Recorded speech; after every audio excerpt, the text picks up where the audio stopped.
let's get to Marc, Senior Advisor, Trump Campaign 2020. Hey, Marc, great to have you, man. Always good to be with you, John. Okay, Marc, so last night, we had a lot of fun last night. I called the big winner just purely analytical. I thought Bernie Sanders, hands down, got his mojo back, got his hands going. Even Delaney made fun of his hands. And Bernie was like, yeah, that's what I do, guys. Hands back. He became the authority. I thought Warren was marginalized. And the centrists, you're never going to see any of them again. Right? Bullock, Delaney, who was the other one? Tim Ryan. I mean, they were actually saying, oh, all your plans don't work. They're never getting back on the stage. Sanders won the debate. I mean, these people are giving away everything. Now they want reparations. They want to give that away.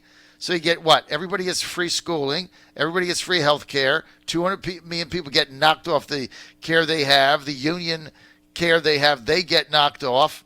Everybody gets free college. You're going to pay for that. Added up, it's about $200 trillion.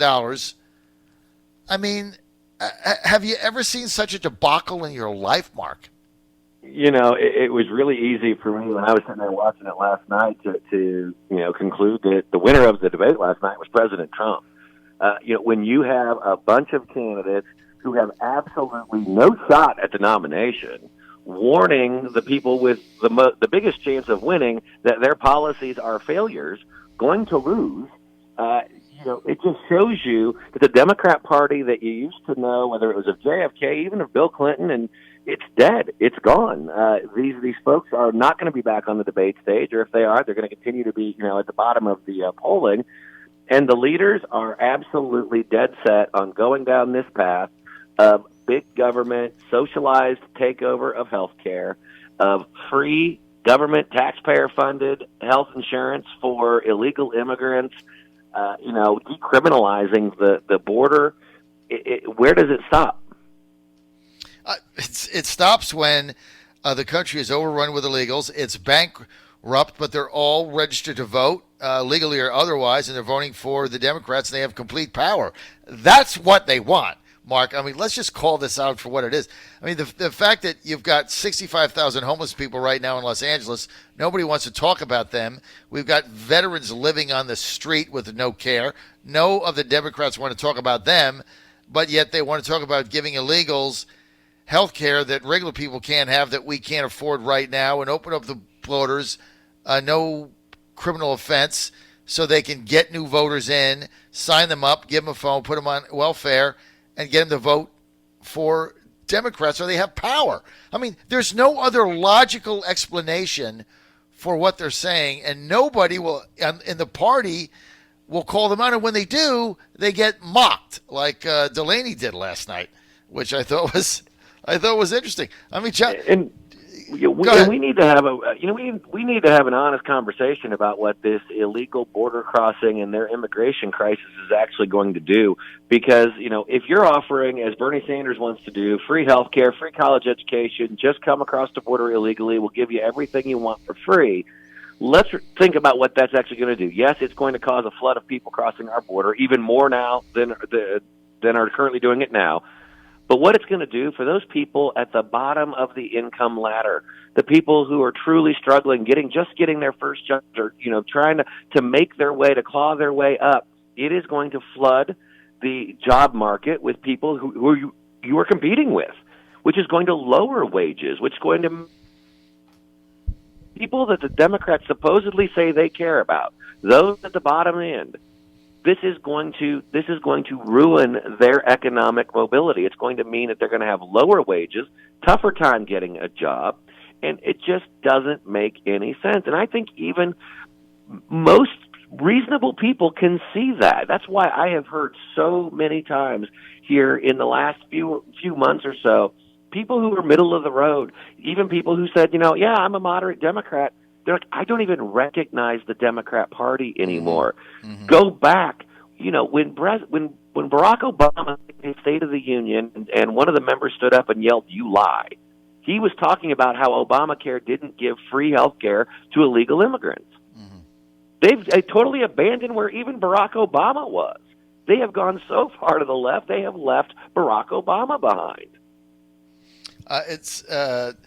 listening to the debate last night where you had a handful of what sounded like somewhat reasonable centrist Democrats, and you had John Delaney up there saying, look, Bernie, in your own bill says, and he read the section, he said, Medicare, in your Medicare for All bill, hospitals have to take the Medicare payment amount. Well, that's 80% of cost. So that's made up by private insurance, which pays 120%. That's why the premiums are so high. So, but you want the hospitals to take Medicare for all. He said, I talked to every hospital CEO that I talked to in a rural area told me their hospitals would go out of business. And it's in your bill. So you're going to be bankrupt hospitals. And Bernie's like, oh, no, they're going to save on doing paperwork. I mean, it was it's just ridiculous. And not only are hospitals going to close, you're going to have doctors that either leave the practice or don't go into medicine whatsoever because they know they're not going to be able to live and cover their costs based on the government mandated price fixing scheme that they've got under Medicare. And again, let's talk about facts. As much as Bernie Sanders and the socialists love to point to Canada, there's a great story. There have been a number of studies, not just a story, but studies that show the typical Canadian waits 20 weeks to see a specialist after they've been referred by their doctor. Americans don't like waiting for anything, let alone waiting 20 weeks to see a specialist.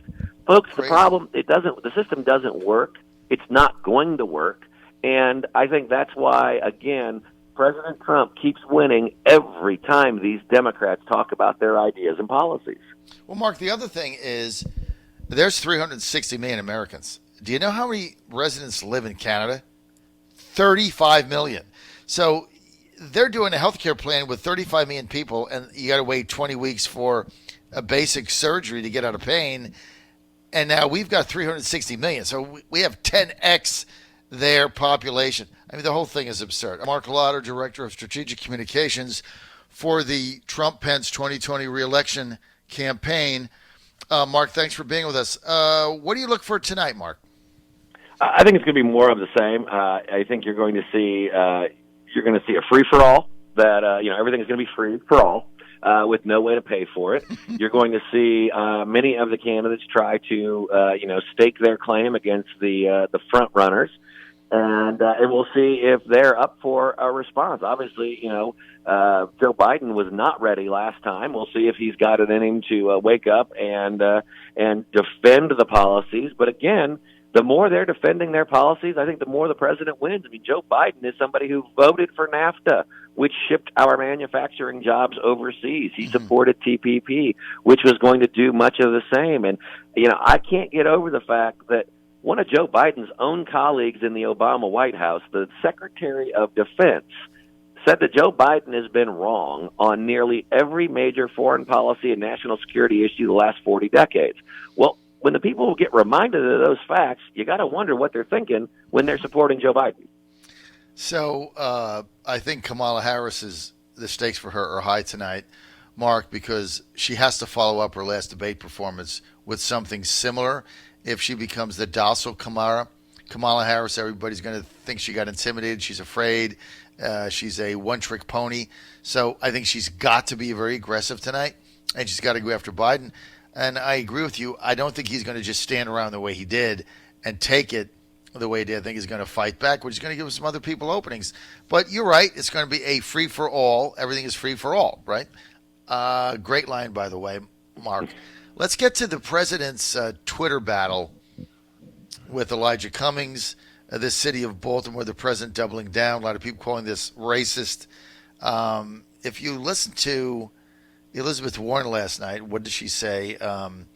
There's systematic racism in the country. She said there's environmental racism, healthcare racism, education racism, tuition racism, peanut butter racism, ham sandwich racism. I mean, she said it so many times that, to me, I didn't even know where she was going with it.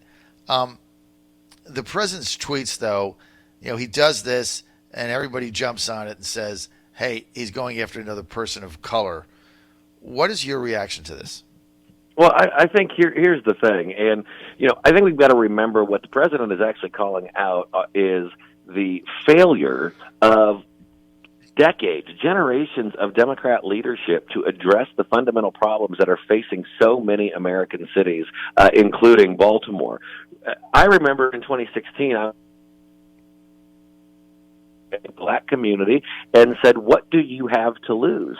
And he meant it. And we can talk about the progress that is being made, obviously, under the president's leadership, but I think he's basically highlighting the fact that when you look at a city that is infested with rats, to the point that even the former mayor was talking about the smell of rats, the garbage and the decrepit conditions in so many parts of that city, and then he's asking, well, what has all this Democrat leadership gotten you?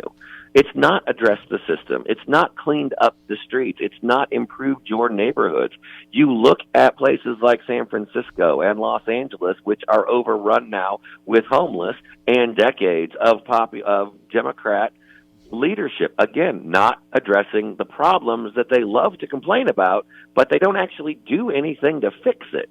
And so this is a president who's going to call it like he sees it, whether it's the squad and anti-Semitism or support for terrorism, and he's going to call that out. It's not about race, it's not about gender, it's not about religion or the failures of Democrat leadership.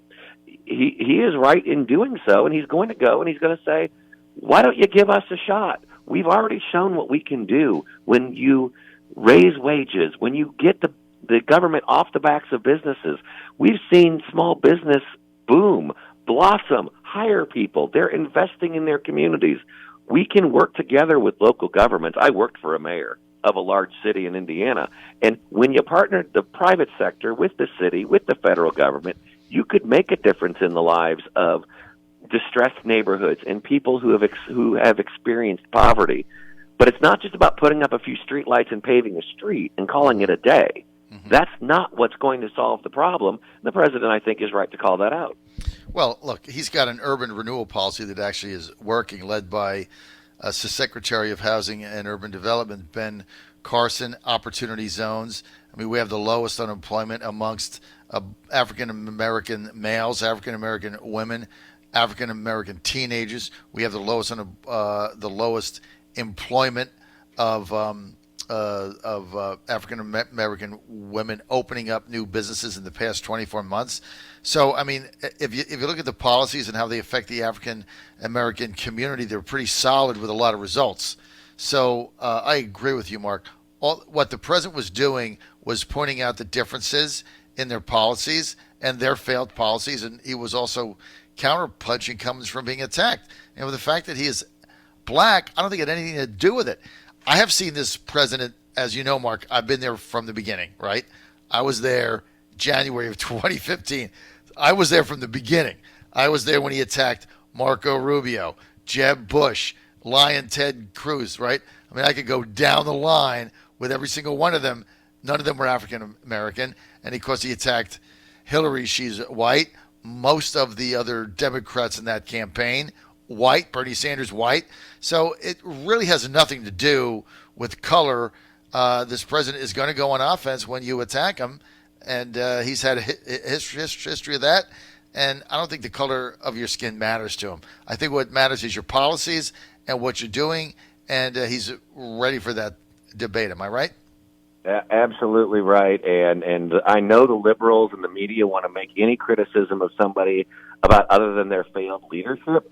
But that's not the way this president thinks. He's going to call it out like he sees it. And, you know, we can't get to a point in society where you can't criticize or debate the policy or the outcome of somebody based on their gender, based on their race, based on their religion, without it being an attack on those things. That's what they would like.